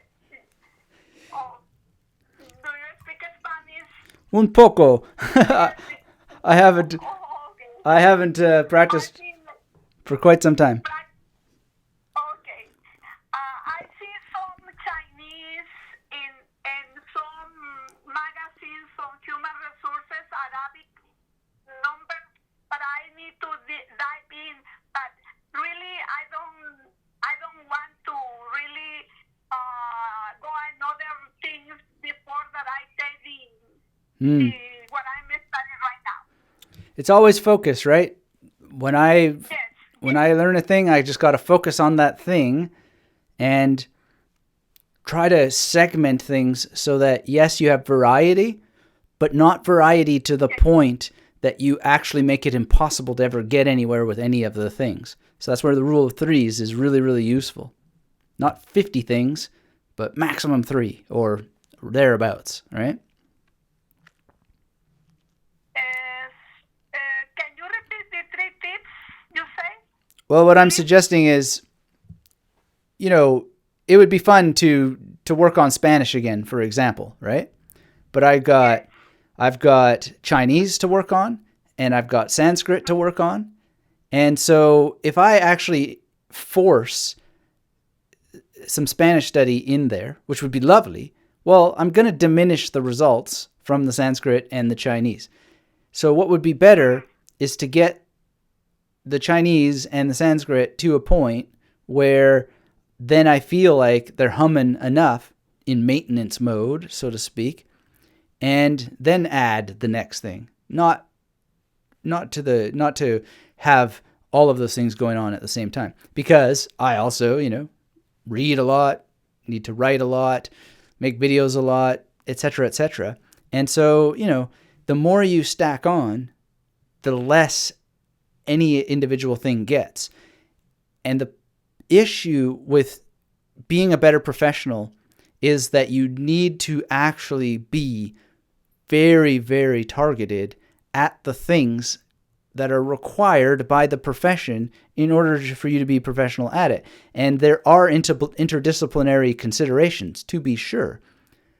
But you can't even create the interdisciplinary web if the things involved in those multiple disciplines aren't themselves sufficiently developed, right?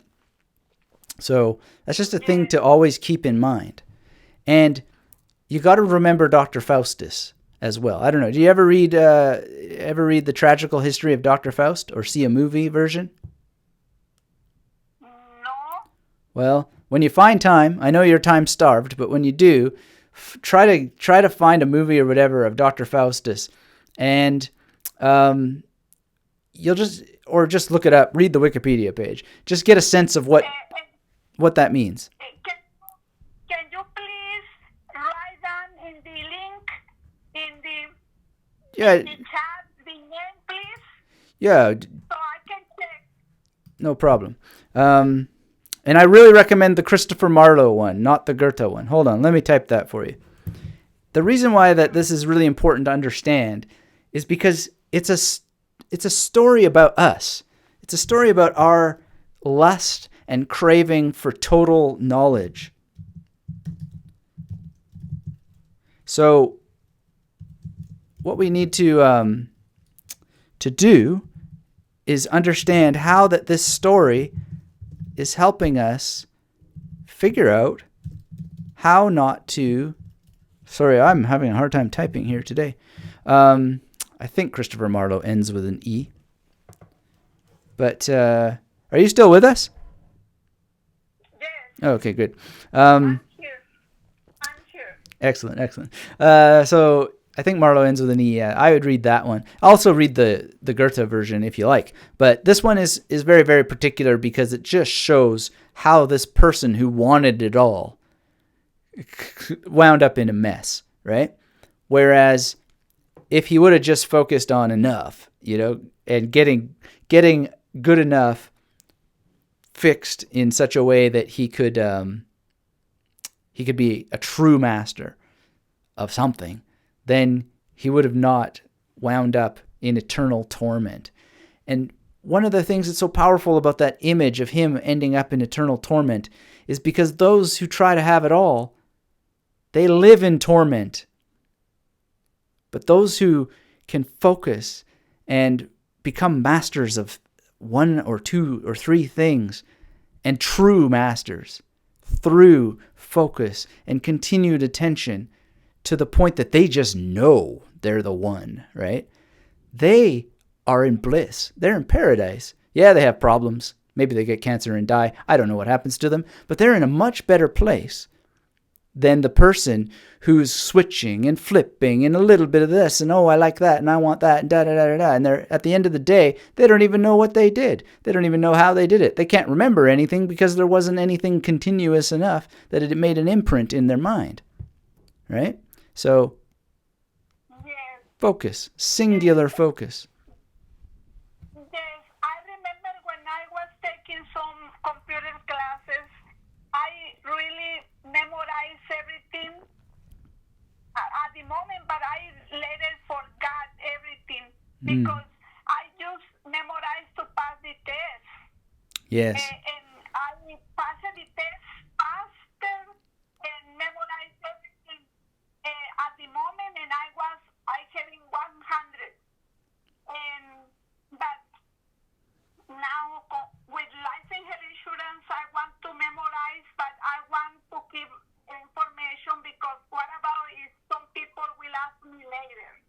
Because people will ask you later. Yes, indeed. So I want to know more and having my mind with things. But I will try to do. It is a torment for us to. But at the same time, I'm very curious and I want to know. I have an scope of everything in the world. Yes. That's why you got to watch or read Dr. Faustus, because I think you could heal that a little bit. There's nothing wrong with being curious and wanting it all. It's normal. It's human. I'm like that too, but I have to stop it.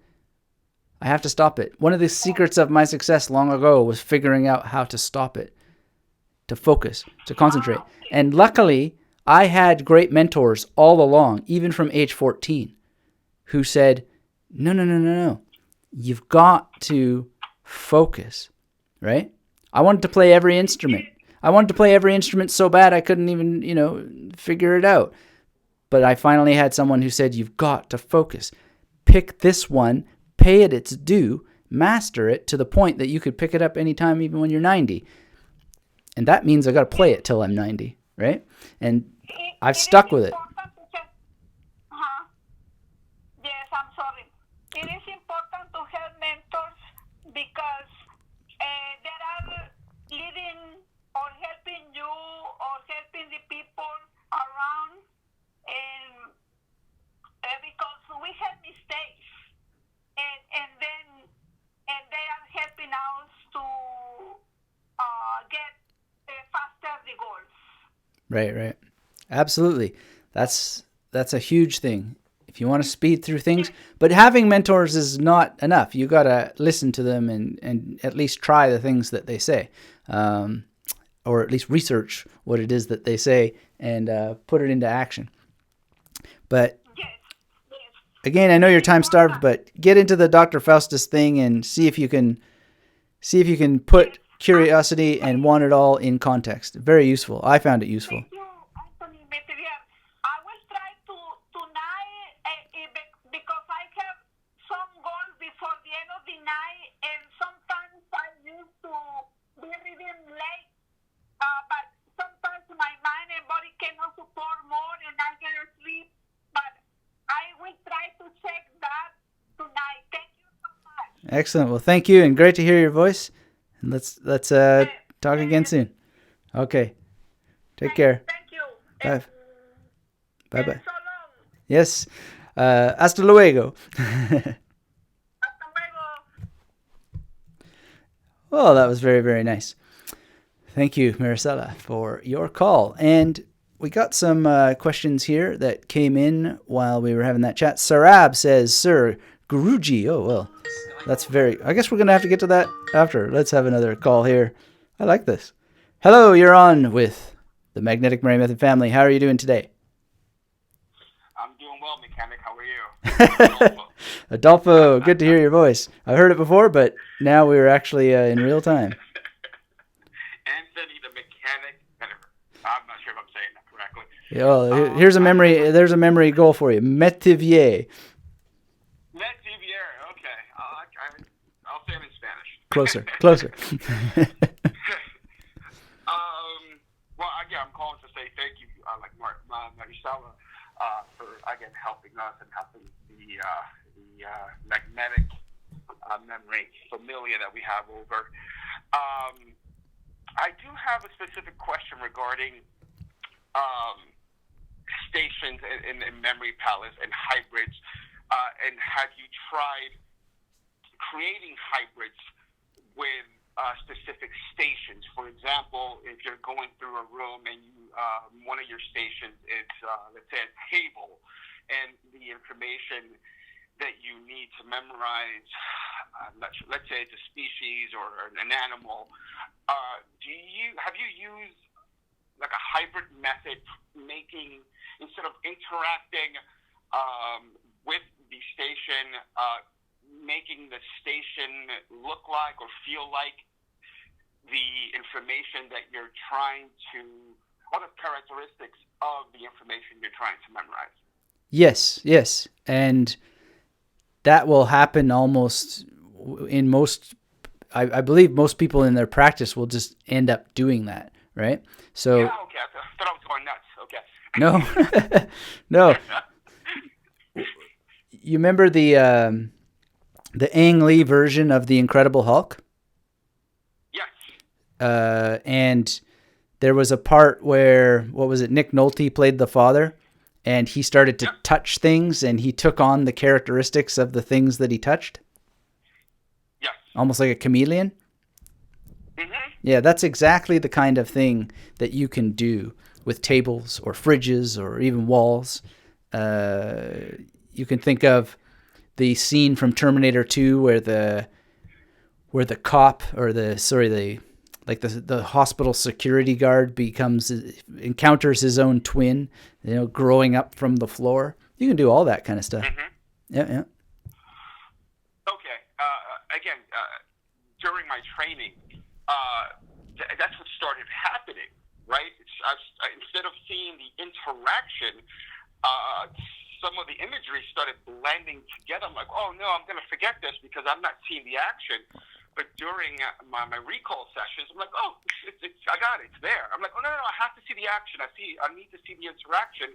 And that wasn't necessary for the recall. And it's much faster when you just see, I'm not sure what to call it, the hybrid, you know? Yeah. So I was just curious. Regarding. The thing I think you need to consider is that you're getting to a very, very advanced level, right?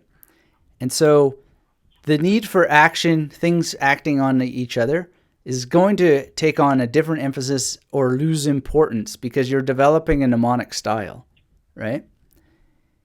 And so when if we were to think of memory training as having levels or whatever, there's going to be a level at which you almost every person is going to need the interaction between things. This doing that upon that, and then maybe that thing reacts. But then you can get to a point where you're doing, as you say, like things are just fusing together, things are taking on the attribute. There can be more things going on, like, for example, if you ever do any things like I'm doing with Sanskrit, where there's like wormholes that develop in memory palaces, there's Absolutely.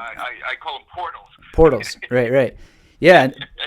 And do you have ever the experience of, I don't even know what to call it yet. I haven't come up with a fancy term. And as we know, sometimes my terms aren't all that fancy. But it's something like a wormhole, but it's like a placeholder wormhole where it doesn't actually like go to another place and nothing actually fills in. The station is essentially empty, but it's referring to some other place without actually referring to it. I don't know. I don't even know how to word it. I see. Yeah, I understand. Now, again, I've been with you for a little over a year now. And in the very beginning, I remember you stating that you don't really see the action. Once you connect, you go to the memory palace, you make your connections, you recall a few times. When extracting the information, you don't really see it. And I'm like, this guy's crazy. How can he do that? And now I'm getting to that point where I get after, recall rehearsal and doing my follow-up, the same thing, it's beginning to happen. For example, last semester, during my history examinations, I'm not able to write out, for the exams, we would have to write out, I think it was 5 or 6 paragraphs for the exams. Now, because I was in the military, had some nerve damage, I'm not able to write it. So I spoke to the professor, and she allowed me to do an oral presentation at my suggestion. She thought I was crazy. She goes, wait, we're going to a room, we're going to sit there, and I'm going to give you the prompt, and you're going to give me the information. You're not going to write it down. You're going to need time to think about it, write it down. I said, no, I'm fine. I would go in there, I would sit down, and I would map out my memory palace on a blank piece of paper. And she will look at me, she goes, what are you doing? I'm like, oh, I'm just sketching, I'm sketching out. And I will look down, and I will just go through the information very, very quickly. But I wasn't seeing the action. I wasn't seeing the interaction. I'm like, okay, next. Next palace. It was incredible. And again, it's helping me. I'm a 42-year-old, veteran who's been out of school for 20-something years. And I tell you, it's incredible what's happening, and what I'm able to, to teach my kids as well. When I first went back to university, I was like, there's no way I'm going to fail out. It's too much information. I'm too old for this. But I tell you, I'm in the top of my class not because I'm smarter. It's because I work smarter, right? I work smarter. That is the definition of intelligence, right? Yeah. So, okay, that's what I wanted to touch upon, because I'm starting to see hybrids, or not the action, and there's a fear there that I would information, how will I be able to remember it? And I just wanted to make sure that I was on the right path. Well, I mean, the path will tell you if you're on the right path. If something doesn't work, then you need to look and see, well, oh, I did lose that. Why, right? And it can be a number of things. Yeah, when something's not solid, I go back and I'll tell you, I was married to some of my, I'm not sure if I'm saying that correct, but I was married to some of my mnemonics, right? Or like, for example, in the major, my 00 to 99, and I did exactly what you told us not to do. Don't borrow, don't go online, don't use other people's major. Exactly. I did exactly that. I went on there and I printed out PDF. I'm like, okay, fire, snow. And I was like, okay, great. And they weren't sticking. They weren't tangible. Right. And I would go through them and I would have difficulty remembering them. And when I said, okay, let me sit down and let me create my own. Let me take a day. And it took me about a day to, well, longer because it's always changing. But now, 99% of my major are all characters, actors, entertainers, and they're vivid. I don't have any issues recalling them, and they're there when I need them. Beautiful. So, I should have listened to you from the very beginning. Well, I wish that I had somebody tell me this. But the reality is, and I've talked about this on a previous video, is that a lot of the real deal teaching isn't there because the teachers don't think that people can handle it. All right? Yeah. And when I started to meet memory competitors and authors and so forth, some of them even said, well, our editors won't let us do this, right? Which is, one of my own things with my own books is, I can't imagine any publisher is going to let me publish what I actually want to say about what I would consider real deal memory training, because they just don't believe that. They have all this garbage stuff about, well, you have to break it down and the smallest little step for people. Yawn. Like, let the other people write those books. Not interested, because I don't believe it. I've never believed it. I've never believed this about people. I really don't. I can't make myself do it. It's just, if you really want this stuff, it's your mindset. You can't see it as work. You can't see it as hard stuff. And, you said it took a day or more than a day to do an alphabet or whatever it was, so, I mean, there's so, like, why do we make it seem like time invested is somehow a bad thing? This instant on world that is not new with the internet is precisely what locks people in banal lives with lackluster efforts, right? And if people just see things for what they are and invest in themselves and put in the practice, whatever it takes, without any guarantee of return, there'll be a lot better people around and a lot better world. No, absolutely, I agree. And I tell you, your methodology for navigating the memory palace, because I was aware of memory palace, from YouTube or just online, but not crossing your path. And with the combination of the bridging figure, Anthony, the bridging figure, game changer. I'm not sure. Why don't people realize this? 99% of my memory palaces have bridging figures. I have an entire crew, of bridging figures, and it's clear when I'm creating the connections. I'm recalling recall rehearsal. Now, not Ada, you clarified. After the rehearsal, when I need the information, I don't see the bridging figures. Just the information is there afterwards. Right. But during for the connections, and I'll say in the master class when you're explaining the bridging figures, I couldn't get it. I was like, what's happening? Why is this guy coming along? And I just don't understand. And now I do.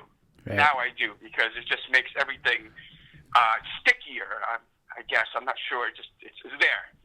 So, yeah. Well, Number one Again, lesson I is. just wanted to thank you very, very much, for what you've done for me and my kids as well. And I think I told you in the master class, my son, who's 12, he was having issues with algebra.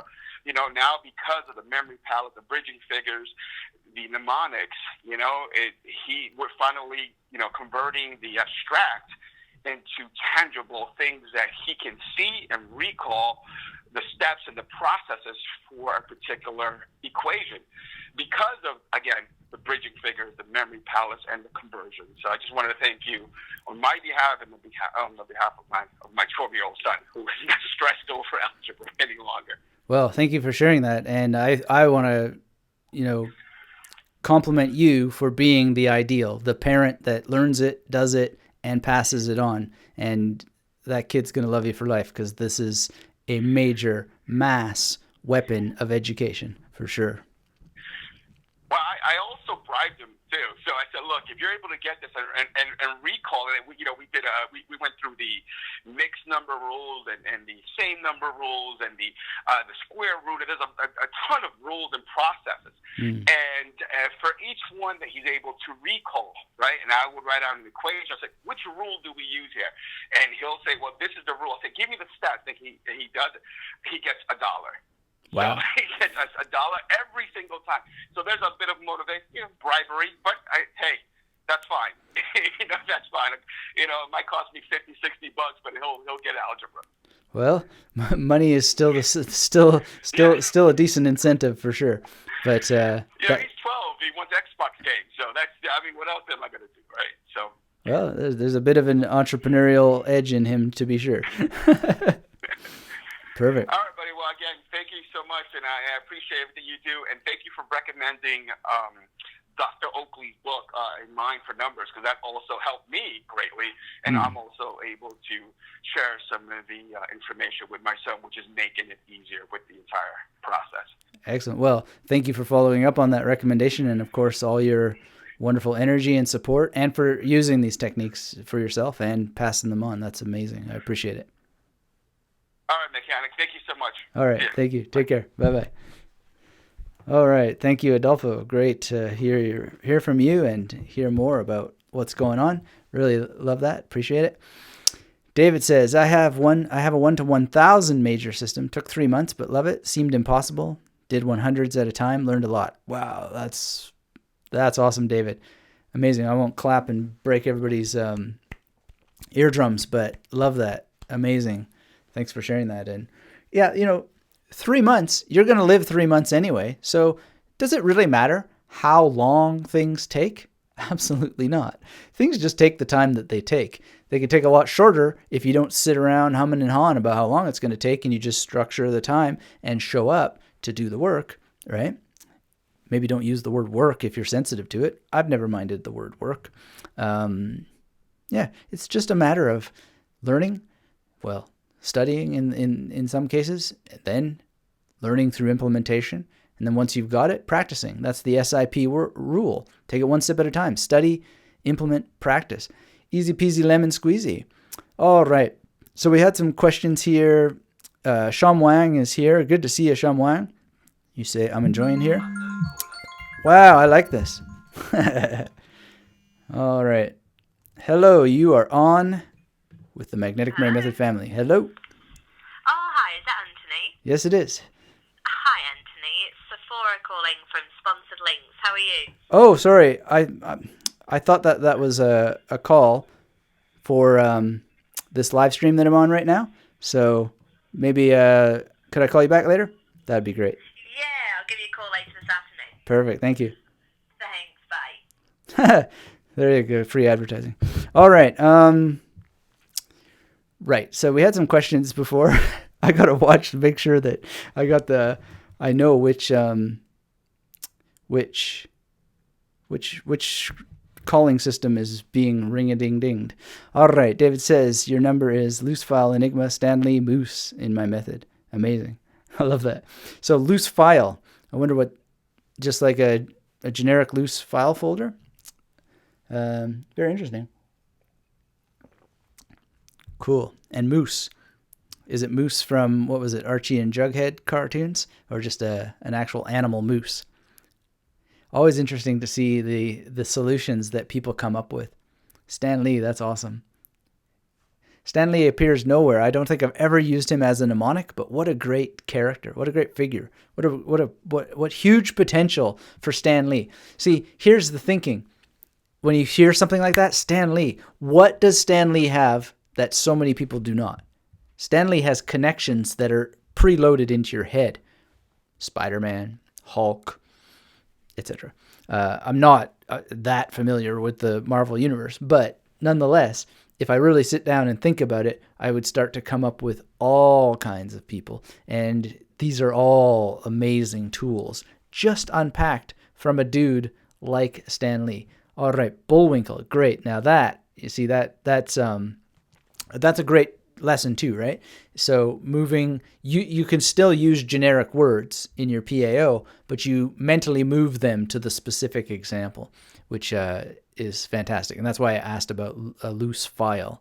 Because, the words can be great, but the real deal game is to always, as much as possible, have it be specific. So I'm already now thinking of like what could be a cool loose file from a movie or something, and I'm sure something would come if I wanted to do it. But we had some questions from Sarab and Duran, and Sarab says, and thank you for the honorary title there, but Anthony will do. How to learn faster. So how to learn faster? Well, we've got to look first at like, what is it that we're learning? Are you learning to ski? Are you learning from, what? What are we talking about? These questions that come in that are so generic and so unfocused, the first thing to learn when you're asking generic, unfocused questions is to ask better questions. Ask questions that are tight and specific. So how to learn what faster? Otherwise, you're just going to get a generic answer. Well, you want to learn how to ski faster? Study from skiers. I really don't know how to address it, but thank you for the question, Sarab. And I'm going to stick to my guns and just become... I need a little video. Every time generic question comes, I click a button and a video comes up with a special message. Generic questions do not get good answers. Ask better questions, blah, blah, blah, some sort of thing. Make it World War II style, like, propaganda. Ladies and gentlemen, today in history, someone asked yet another question that was generic and unanswerable. Let's see what happens when people ask questions that are a little bit more specific and targeted. Oh no, we don't have that. The evil Dr. Forget comes in and takes over and freezes your soul, and you don't get an answer because the question could not be answered. But generally, how to learn faster, I would recommend learning memory techniques, learning how to read properly, removing distractions, scheduling your time, etc., etc., etc. But without more specifics, can't answer very much more specifically. Who here thinks that it would be good advice if you asked more specific and more targeted and, in general, better questions? Or am I just in a fantasy world? Duran asked, effective way to remember paragraphs. So that's a good question, a little more specific. Paragraphs, or as my friend Kanex Fauger likes to call them, paragrowls, depending on the content. Well, if I had to memorize a paragraph, I would have the memory palace in play that enabled me to actually deal with the volume of information. And then I would memorize one word at a time and use this process to then use recall rehearsal to get it into long-term memory. So the question is, do you have to memorize the paragraph? Do you have to memorize paragraphs? Do you have to memorize verbatim? A lot of people say, oh, I have to memorize this word for word. And then if I drill down a little bit further, the truth is that they don't have to memorize word for word. And that's something that can be very, very epic for you. Because when you start to think about, well, what is it that I really do need to extract from this text? Then, as we were talking about with Maricela earlier, you can think, well, this thing has 10 chapters, and how much do I really need from each chapter? You can reduce the amount to something that's more manageable, and you find out that you don't have to memorize entire paragraphs at all. So keep that in mind. Duran, thanks for the question. If you're joining us, hit that thumbs up. Let me know where you are in the world, and if you have any questions, pop them on in. Shung Knight is here. Good to see you, Shung Knight. And you say, I remember another thing to boost your memory techniques. It has to do with flashcards, but not sure if you can use it with other memory techniques. And I don't know if you know about it. It's called the spaced repetition technique. If you don't know about it, check it out. You will love it. Spaced repetition is definitely involved in all memory techniques. It's just how much space do you need and how much repetition do you need? And the name of the game that I play is, can we reduce repetition to the smallest possible amount needed, knowing that we're memorizing information that we're going to repeat anyway. Why else would we memorize it if it wasn't going to be something that became part of our pool of use, either for the short term or the long term?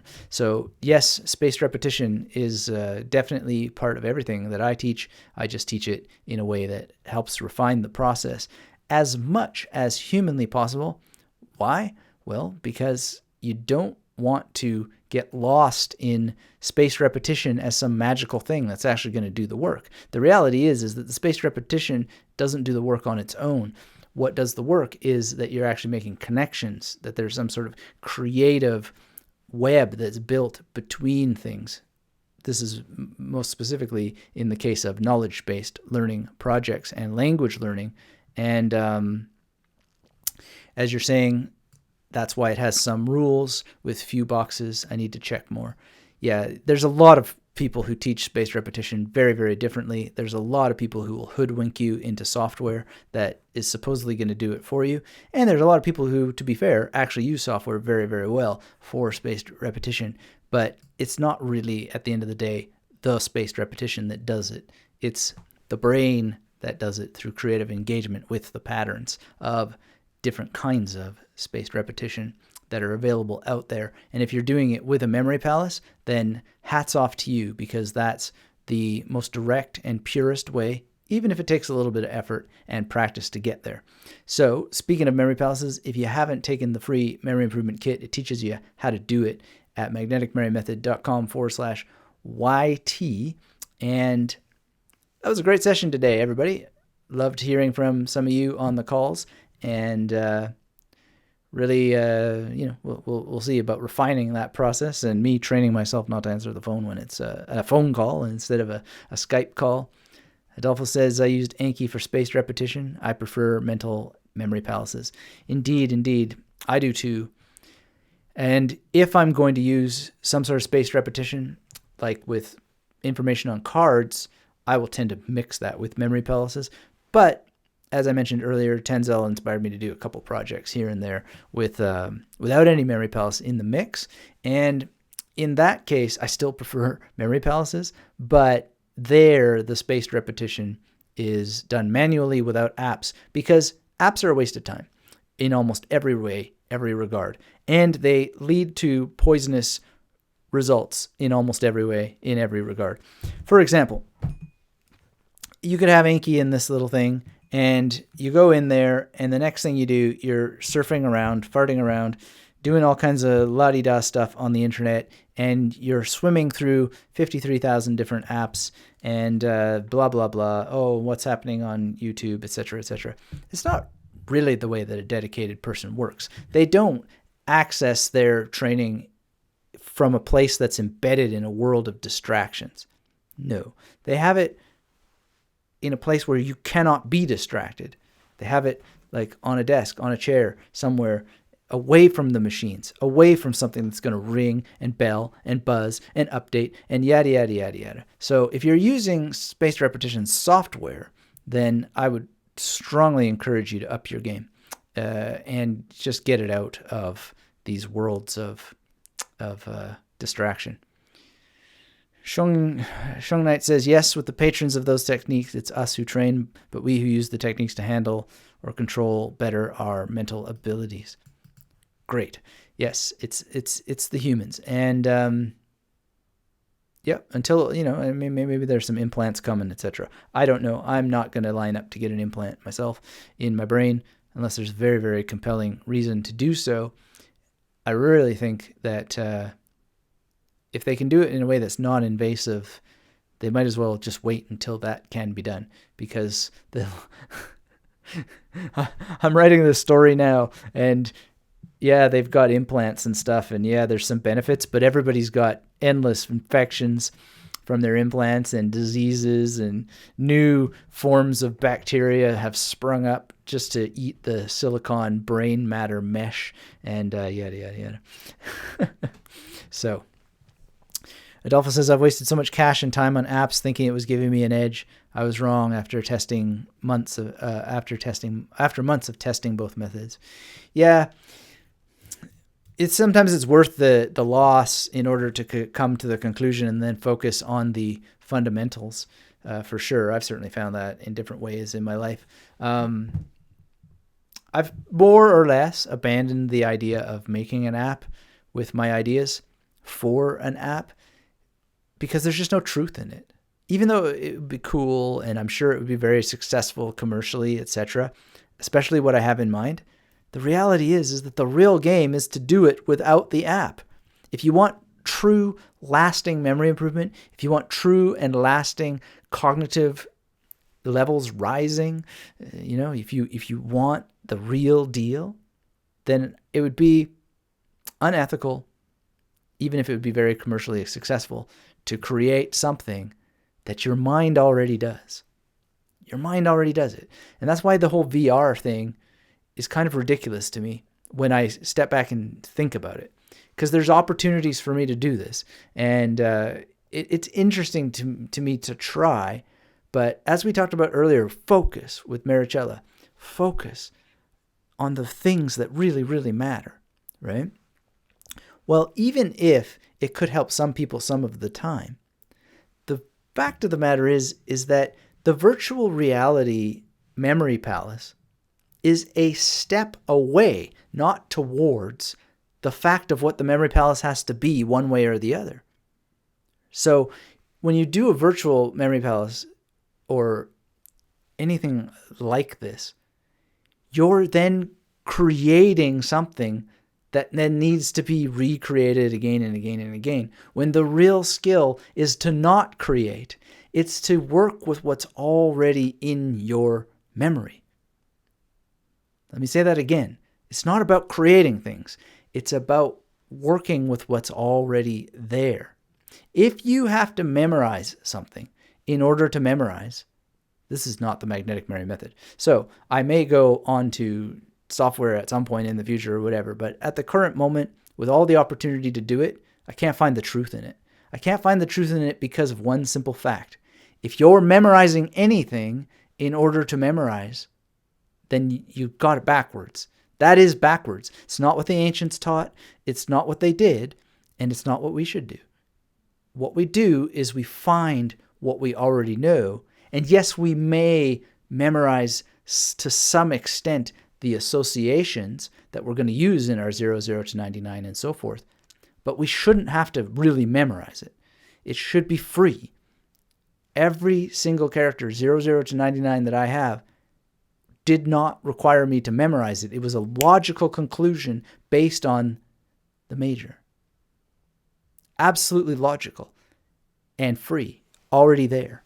And Adolfo spoke to this earlier, all his 00 to 99 now is based on actors and things of this nature, which I assume were already there. So what you're doing is you're strengthening the cognitive memory reserve that you already have and turning it into a weapon of mass education.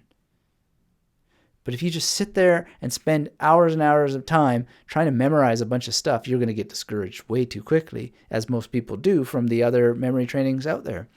And that's sad. That's actually ridiculous. And one of the beautiful things about Lynn Kelly's memory craft is she's on a similar wavelength as I am and giving instructions similar to this that are going to help you, find these internal resources you already have instead of inventing stuff. So there's something wrong with the whole VR situation with memory palaces. There's something very, very wrong with the idea of memory apps that I can't find the truth in. If other people do it and it helps them, that's great, but I can't find it. And I would be very interested in what that great is that they discover. All right. Shung Knight says, I saw a documentary about humans of the future. A scientist said in the documentary that in the future we'd be connected mentally with the internet, thus having all knowledge, including language between others. But I won't say more because it's not on the topic today. Look, we're in discussion mode now. We can talk about whatever you like. Here's the question. Anybody who says in the future we will be connected mentally with the internet isn't awake. They're not really that clever. We're mentally connected right now by the internet. It's just a question of level and degree. And do you really want to be more connected by the internet mentally than we already are? Think of where this will go, right? We're already having all kinds of issues with free speech. We're having all kinds of issues with yada, yada, yada through the internet. Imagine what it's going to be like when they just directly zone it into your head. So, you're thinking about Nikes? Here's 450,000 advertisements about Nikes beamed directly into your skull. And, by the way, we're going to have all the Nikes fans around the world sharing their experience of Nike enjoyment as well, so that you don't really have a choice in the matter. You're just going to be going to buy you some nice Nikes because you think that's going to be a nice life to live? No, that's going to be garbage. I'm never going to put that crap in my head. Not at all. It's already enough that way. Humans are already so influenceable. Influenceable? Is that a word? We're so prone to being influenced. We're so prone to being manipulated and moved this way and that way. We don't need to push it in the favor of corporations any further. We're already so susceptible. That's the word that I was looking for, susceptible. We're already so susceptible to the nth degree. And that guy, as you're wording it, Shung Knight, that's just completely ignorance of the present moment and the dangers that we're in, and how that we have the opportunity to put our foot down right now and start to work on actual, real memory ability that will actually get you the brain that you want so that you make better decisions. Because it's going to be very hard at one point to actually say no to whatever's coming, right? And I'm almost building fitness right now by being stubborn about it and staying away as much as possible from technology so that I'm not susceptible in the ways that I imagine I most likely would be, because I'm just human too. So it's live as you will live, but make sure that you're actually, living as you want to live, and protecting yourself against the potential for influence. Adolfo says the Borg are all connected too. Yeah, well, that's a great life, isn't it? Thanks for mentioning that, because that's a very erudite and preternatural expression of just how bad and nasty things can get. And of course, there's a seductiveness to it as well. Hive mind sort of thing, there's certain guarantees of certainty that is very seductive to people. And people conform all too easily. We already have a lot of Borg-like nature going on in the world as we speak. Kaizen on command is off. Thank you for being here, Kaizen. Thank you for your call, and you're welcome. I'm glad to introduce you to the Memory Palace, and hope you will be on a live stream again in the near future and on another call. So we're going to start winding down, but that number is still up there on the screen if somebody wants to catch me as I go into the last stage. I'll remind you that my reading for I just read this almost in one go. The Inside Track, highly recommend it. And it's just one of those books that's very, very difficult to put down. And incidentally, I'm not totally hook, line, and sinker with every single idea in there when it comes to building mental resilience for conquering adversity. But I do still recommend it nonetheless. And I want to look more deeply into some of the other books that he recommends, some of which I have read. But one of the interesting things that happened, a bit of synchronicity, wonderful bit of synchronicity. to what extent it says anything true about the universe or not, I don't know. But I had been at a meetup that I was holding, and somehow the book Power versus Force came up, and then lo and behold, this comes, which mentions that book a lot. So very, very interesting how all the timing came up. And of course, Carl Jung wrote a book on synchronicity, and interesting to think about, even if I don't totally follow all of those things. But once a skeptic, always a skeptic, right? So I'm not sure where you're going with telepathy there, but some people would certainly be interested in that topic. If I'm going to use the word telepathy, I want it to be as telepathic as possible, and I'm not sure that we're there yet or have ever had that, but it certainly would be more unpleasant than anything, I imagine. The last thing that I want is to be able to hear other people's thoughts or have mine heard, but I certainly don't want to hear other people's thoughts. It wouldn't be a very fun planet to be on if you didn't have a measure of having to guess. Don't you think? All right. Yeah, one of my favorite telepathy movies is Scanners by David Cronenberg. And one of the interesting things about that movie is not just the idea of telepathy, reading minds, maybe influencing people, but actually being able, through telepathy, to colonize another body. It's sort of the most interesting thing about that film. And if you've seen it, you know what I mean.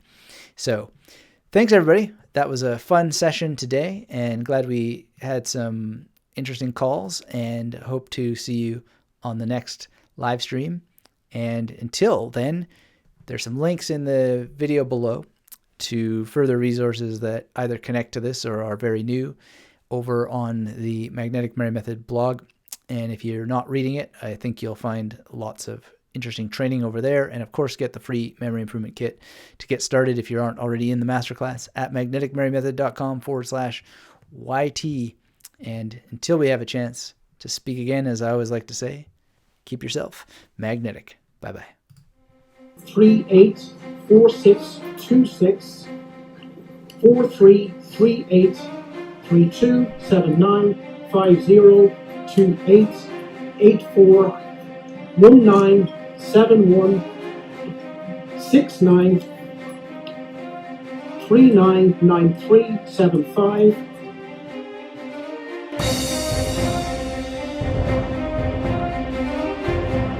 Hi, my name is Paul, and I've taken a few courses by Anthony Metivier, but I felt that the experience of doing it today live was the biggest advantage. Anthony has a gift in simplifying complex concepts, and I feel that I've really come away today with practical skills that I can now use effectively. It was great to immerse ourselves in the situation, to be able to apply the time, because when we're at home we may not take the time to do the memory exercises that we were doing today. I felt particularly that the thing that we did at the end of today was something that is totally unique in memory training, which is 3 days of memory, which is how to practice your skills. I've read many memory books and I've never come across a system laid out as to how to practice what you've learned, and this is what I gained today from Anthony's course. So I give it 10 out of 10. Thank you. 5342 1170 679.